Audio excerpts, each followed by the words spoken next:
구독자 여러분 안녕하십니까? SK하이닉스 투자자들이 지금 가장 힘든 이유는 하이닉스 상황이 나빠져서가 아닙니다. 기대가 너무 컸기 때문입니다. HBM 대장주, 엔비디아 핵심 공급망, AI 데이터 센터 최대 수혜주, 이 이름표가 붙은 순간 하이닉스는 평범한 메모리주가 아니게 됐습니다. 시장은 이 종목을 그냥 디램 회사로 보지 않았고 AI 시대의 핵심 병목을 준 기업으로 가격을 매겼습니다. 그런데 바로 그 기대가 지금 주가를 더 크게 흔들고 있습니다. 좋을 때는 누구보다 빠르게 올라갑니다. 하지만 의심이 생기면 누구보다 먼저 얻어맞습니다. AI 수요가 정말 계속될까? 빅테크가 데이터 센터 투자를 줄이는 건 아닐까? 중국 저비용 AI 모델이 나오면 HBM 수요가 줄어드는 것 아닐까? 마이크론과 삼성전자가 따라오면 하이닉스의 프리미엄은 꺾이는 것 아닐까? 시장이 던지는 질문은 많습니다. 하지만 이 질문들의 중심은 하나입니다. SK하이닉스가 아직도 HBM 왕관을 쓸 자격이 있느냐? 오늘은 바로 이 질문을 풀어보겠습니다. 하이닉스가 왜 삼성전자보다 더 크게 흔들리는지, HBM 프리미엄은 아직 유효한지, AI 효율화가 정말 악재인지, 장기 공급 계약이 왜 하이닉스의 성격을 바꿀 수 있는지, 그리고 본주보다 먼저 움직일 수 있는 HBM 후방주까지 차분하게 짚어보겠습니다. 먼저 하이닉스가 왜 이렇게 크게 흔들리는지부터 보겠습니다. 주가가 크게 빠지면 투자자들은 당연히 기업에 문제가 생겼다고 느낍니다. 그런데 하이닉스는 조금 다르게 봐야 합니다. 하이닉스는 단순 메모리주가 아닙니다. 이번 AI 반도체 사이클에서 가장 선명하게 HBM 프리미엄을 받은 종목입니다. HBM은 고대역폭 메모리입니다. 말은 어렵지만 역할은 분명합니다. AI 서버는 엄청난 데이터를 빠르게 처리해야 합니다. GPU가 계산을 담당한다면 HBM은 그 GPU 옆에서 데이터를 계속 밀어 넣어주는 고성능 메모리입니다. GPU가 AI 서버의 두뇌라면 HBM은 그 두뇌에 피를 공급하는 초고속 혈관입니다. 혈관이 막히면 아무리 좋은 두뇌도 제 성능을 못 냅니다. 그래서 시장은 하이닉스에 높은 프리미엄을 줬습니다. 그런데 프리미엄은 선물인 동시에 시험지입니다. 시장이 AI 데이터 센터 수요를 믿을 때 하이닉스는 가장 먼저 오릅니다. 반대로 시장이 AI 투자 둔화를 걱정할 때도 하이닉스가 가장 먼저 검증대에 올라갑니다. 하이닉스는 많이 빠져서 약한 종목이 아닙니다. 가장 높은 기대를 받았기 때문에 가장 강하게 검증받는 종목입니다. 삼성전자와 비교하면 이 차이는 더 뚜렷합니다. 삼성전자는 디램, 낸드, 기업용 SSD, 파운드리, 모바일, 가전, 데이터 센터 인프라까지 포트폴리오가 넓습니다. 시장은 삼성전자를 볼 때 이렇게 묻습니다. 이 회사가 다시 재평가받을 증거를 보여줄 수 있느냐? 반면 하이닉스에 대한 질문은 훨씬 더 날카롭습니다. HBM 프리미엄을 계속 지킬 수 있느냐? 엔비디아와 빅테크 고객의 주문이 이어지느냐? AI 데이터 센터 수요가 정말 계속 커지느냐? HBM4로 넘어가는 과정에서도 수요율과 공급 신뢰를 지킬 수 있느냐? 이 질문에 따라 하이닉스의 주가는 크게 흔들립니다. 삼성전자가 재평가를 증명해야 하는 종목이라면 하이닉스는 프리미엄을 방어해야 하는 종목입니다. 이미 받은 기대가 크기 때문에 시장은 하이닉스에게 더 높은 기준을 들이댑니다. 이걸 이해하지 못하면 하이닉스 주가를 볼 때마다 감정이 흔들립니다. 하루는 AI 메모리 대장주라며 흥분하고 다음 날은 피크아웃 공포에 겁먹게 됩니다. 하지만 진짜 봐야 할 건 하루 변동이 아닙니다. HBM 프리미엄이 아직 유지될 수 있는 구조인가? 이 질문입니다. 그럼 HBM 프리미엄은 아직 유효할까요? 이 질문에 답하려면 AI 데이터 센터의 구조를 봐야 합니다. AI 서버는 GPU만 꽂아놓는다고 돌아가지 않습니다. GPU가 계산을 담당하더라도 그 계산에 필요한 데이터를 빠르게 공급하는 메모리가 있어야 합니다. 바로 이 지점에서 HBM의 역할이 커집니다. AI 모델이 커질수록 데이터 이동량은 늘어납니다. 추론 수요가 늘어날수록 서버는 더 자주 데이터를 읽고 써야 합니다. AI가 검색, 광고, 쇼핑, 영상, 기업 업무 자동화, 로봇, 자율주행, 클라우드 서비스로 퍼질수록 메모리 병목은 쉽게 사라지지 않습니다. HBM은 단순한 부품이 아닙니다. AI 인프라의 속도를 결정하는 병목 자원입니다. 병목을 준 기업은 프리미엄을 받을 수 있습니다. 물론 경쟁은 치열해질 겁니다. 삼성전자도 추격하고 마이크론도 공격적으로 따라오고 고객사들은 공급망을 다변화하려 할 겁니다. 하지만 AI 데이터 센터가 계속 늘어나는 한 HBM의 전략적 위치가 갑자기 사라지기는 어렵습니다. 하이닉스 투자자가 봐야 할 것은 단기 주가가 아니라 HBM이 여전히 AI 서버의 핵심 병목인가입니다. 이 질문에 대한 답이 아직 그렇다라면 하이닉스의 왕관은 끝난 게 아닙니다. 그런데 시장이 흔들리는 이유도 이해해야 합니다. HBM이 중요하다는 건 시장도 압니다. 문제는 좋은 이야기가 이미 주가에 너무 많이 반영됐다고 느끼는 순간입니다. 그때부터 시장은 작은 의심에도 크게 반응합니다. 최근 시장을 흔든 대표적인 의심이 바로 AI 효율화입니다. 중국 저비용 AI 모델, 오픈소스 AI 모델, 더 싸고 효율적인 추론 기술이 나올 때마다 시장은 같은 질문을 던집니다. AI가 더 싸게 돌아가면 데이터 센터 투자를 줄이는 것 아닌가? 계산 효율이 올라가면 HBM 수요도 줄어드는 것 아닌가? 이 질문은 겉으로 보면 그럴듯합니다. 하지만 여기서 한 단계 더 들어가야 합니다. AI가 싸질수록 덜 쓰는 것이 아니라 더 많이 쓰게 될 수 있습니다. 비용이 낮아지면 사용처가 늘어납니다. 사용처가 늘어나면 전체 호출량이 늘어납니다. 모델 하나를 돌릴 때 필요한 메모리 양이 줄어들어도 AI를 쓰는 횟수가 훨씬 더 많이 늘어나면 총 수요는 오히려 커질 수 있습니다. AI 효율화는 단기적으로 공포를 만들 수 있습니다. 하지만 장기적으로는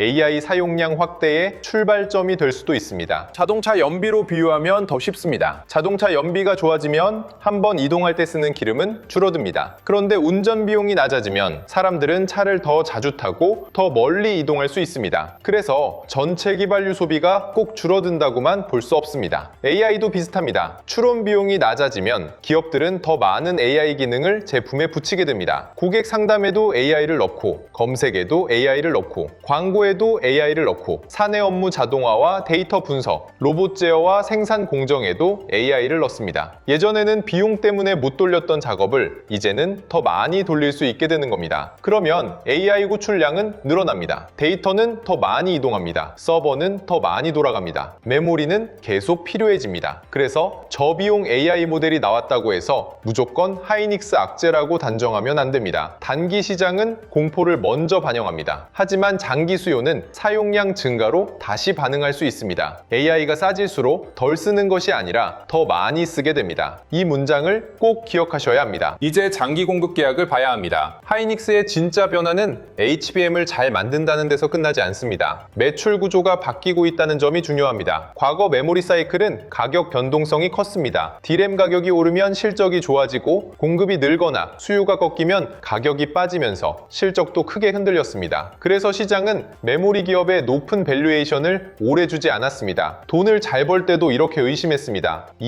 이익이 얼마나 오래 가겠어. 그런데 AI 데이터 센터 중심의 매출이 커지고 빅테크와 장기 공급 계약 비중이 늘어난다면 이야기가 달라집니다. 장기 공급 계약은 고객과 미디, 물량과 공급 조건을 정해두는 구조입니다. 이 구조가 커지면 단기 가격 변동에 실적이 덜 흔들릴 수 있습니다. 주식시장은 예측 가능한 이익을 좋아합니다. 하이닉스가 단순 D램 사이클주에서 빅테크와 묶인 AI 데이터 센터 핵심 공급 기업으로 바뀐다면 시장이 붙이는 가격표도 달라질 수 있습니다. 하이닉스의 진짜 재평가는 D램 가격이 얼마나 오르느냐가 아니라 빅테크와 묶인 이익이 얼마나 오래 지속되느냐에서 나옵니다. 여기서 엔비디아와 마이크론도 같이 봐야 합니다. 엔비디아는 AI 가속기 생태계의 중심입니다. 엔비디아 플랫폼이 커질수록 HBM 수요도 함께 커질 수 있습니다. 차세대 AI 서버 플랫폼으로 갈수록 필요한 메모리 성능은 더 높아지고 HBM4 같은 차세대 제품에서는 고객 인증과 수율, 안정적인 공급 능력이 훨씬 중요해집니다. 이때 하이닉스가 기존 고객 신뢰를 바탕으로 다음 세대 제품에서도 우위를 유지할 수 있다면 프리미엄은 쉽게 꺾이지 않습니다. 반대로 마이크론은 경쟁의 온도계입니다. 마이크론 주가가 강하게 움직이면 시장은 메모리 업황 전체를 다시 봅니다. 하지만 동시에 마이크론이 HBM에서 얼마나 따라오는지도 봐야 합니다. 하이닉스 투자자는 엔비디아만 보면 안 됩니다. 마이크론도 봐야 합니다. 엔비디아는 수요의 방향을 보여주고 마이크론은 경쟁의 속도를 보여줍니다. 그리고 삼성전자는 추격의 변수입니다. 이 세 축을 같이 봐야 하이닉스의 HBM 왕관이 아직 얼마나 견고한지 판단할 수 있습니다. 데이터 센터 케이펙스도 중요합니다. 하이닉스 주가는 이제 메모리 가격표 하나로만 움직이지 않습니다. 구글, 메타, 마이크로소프트, 아마존 같은 빅테크가 데이터 센터에 얼마나 많은 돈을 계속 쓰는지가 핵심입니다. 케이펙스는 자본 지출입니다. 쉽게 말해 기업이 미래 성장을 위해 데이터 센터, 서버, 장비, 전력, 인프라에 쓰는 돈입니다. 빅테크가 이 돈을 계속 쓰면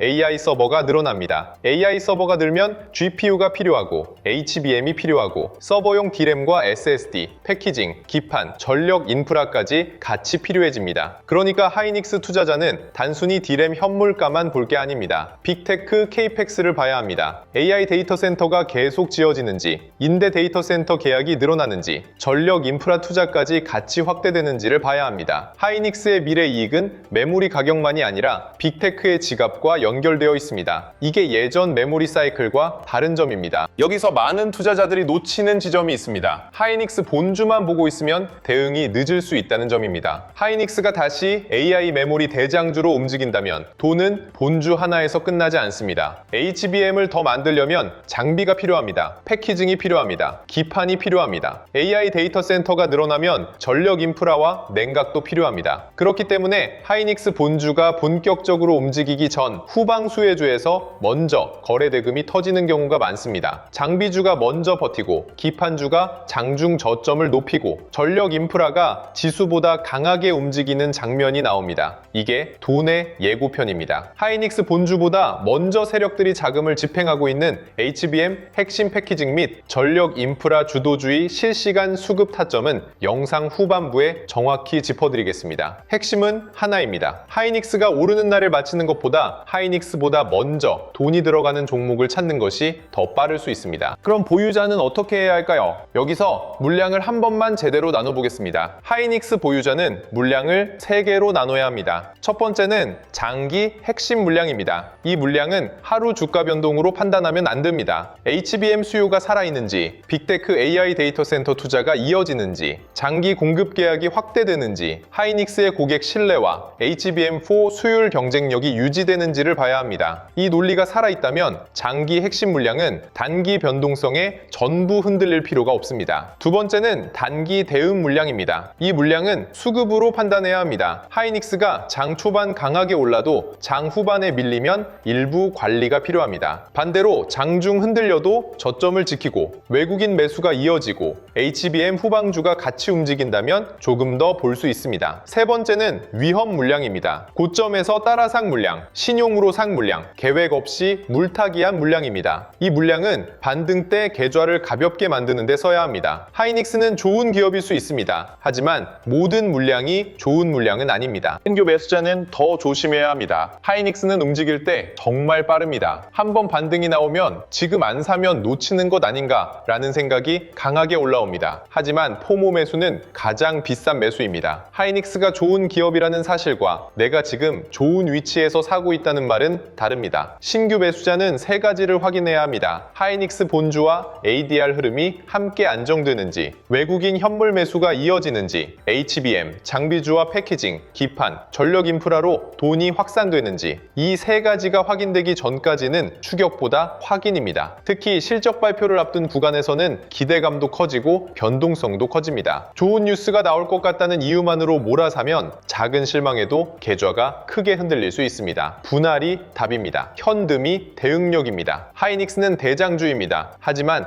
대장주일수록 검증도 더 강하게 받습니다. 토요일에 봐야 할 것은 월요일 아침 첫 호가가 아닙니다. 밤새 쌓인 공포와 기대가 한꺼번에 터지는 동시호가의 갭상승이나 갭하락은 대중의 비이성적 심리가 만들어낸 착시일 수 있습니다. 세력들의 진짜 본색은 장마감 30분 전 종가를 만들어가는 과정에서 드러납니다. 하이닉스가 여전히 HBM 프리미엄을 받을 자격이 있는가? AI 데이터 센터 매출 구조가 실적 안정성을 높이는가? 본주보다 먼저 움직이는 HBM 후방주에 돈이 붙고 있는가? 이 3가지를 봐야 합니다. 월요일에 몇 % 오를지를 맞히려고 하면 감정에 끌려갑니다. 하지만 구조를 보면 흔들림을 다르게 해석할 수 있습니다. 하이닉스가 흔들리는 이유는 약해서가 아니라 기대가 크기 때문입니다. 왕관이 크기 때문입니다. HBM 왕관은 아직 유효할 수 있습니다. 다만 그 왕관은 계속 증명해야 합니다. 이제 주도주 알림센터 이야기를 짧게 정리하겠습니다. 하이닉스가 다시 움직일 때 돈은 본주 하나에서 끝나지 않습니다. HBM 장비주, 패키징, 기판, 전력 인프라에서 먼저 신호가 나옵니다. 문제는 이 신호를 장중에 혼자 다 보기 어렵다는 겁니다. 하이닉스 본주 호가창만 봐도 정신이 없는데 ADR 흐름, 외국인 수급, HBM 장비주 거래대금, 기판주 장중 저점, 전력 인프라 강도까지 동시에 보기 쉽지 않습니다. 그래서 영상 아래 더보기란에 주도주 알림센터 신청 페이지 페이지를 열어두었습니다. 여기서는 세력들이 먼저 싹쓸이하는 핵심 수혜주의 실시간 매수 타점 후보를 정확한 주파수로 필터링해드립니다. 하이닉스가 움직이기 전 HBM 장비주와 패키징, 기판, 전력 인프라에서 먼저 거래대금이 터지는 종목을 포착합니다. 늦게 보고 따라가면 이미 가격은 떠 있습니다. 먼저 움직이는 도매 방향을 확인해야 합니다. 사칭 채널과 가짜 링크가 많으니 반드시 영상 아래 더보기란의 신청 페이지를 통해서만 확인하시길 바랍니다. 마지막으로 정리하겠습니다. SK하이닉스는 지금 가장 화려한 기대를 받은 종목입니다. 그래서 가장 거칠게 흔들립니다. HBM 대장주라는 왕관을 썼기 때문에 시장은 하이닉스에게 더 높은 기준을 요구합니다. 좋을 때는 누구보다 빠르게 오르지만 의심이 생기면 누구보다 먼저 흔들립니다. 그러나 흔들린다는 것이 끝났다는 뜻은 아닙니다. 하이닉스는 많이 빠져서 약한 종목이 아니라 가장 높은 기대를 받았기 때문에 가장 강하게 검증받는 종목입니다. HBM이 AI 서버의 초고속 혈관이라는 점이 유지되고 AI 효율화가 오히려 사용량 확대를 만들고 빅테크와 장기 공급 계약으로 이익의 지속성이 높아진다면 하이닉스의 프리미엄은 다시 살아날 수 있습니다. 다만 투자자는 감정으로 대응하면 안 됩니다. 장기 핵심 물량은 논리로 가져가고 단기 대응 물량은 수급으로 판단하며 위험 물량은 반등 때 계좌를 가볍게 만드는 데 써야 합니다. 신규 매수자는 추격보다 확인입니다. 동시호가보다 장 마감 30분, 뉴스보다 수급, 본주보다 HBM 후방 밸류체인, 바닥 맞추기보다 먼저 살아나는 주도주. 이 기준을 갖고 다음 장을 준비하셔야 합니다. 눈앞의 호가창은 다시 크게 흔들릴 수 있습니다. 하지만 돈의 방향은 결국 드러납니다. 그 방향을 늦게 보면 좋은 종목을 알고도 늦습니다. 여러분의 현명한 판단과 성공적인 투자를 진심으로 응원합니다. 오늘도 함께 해주셔서 감사합니다. 성공 투자하십시오.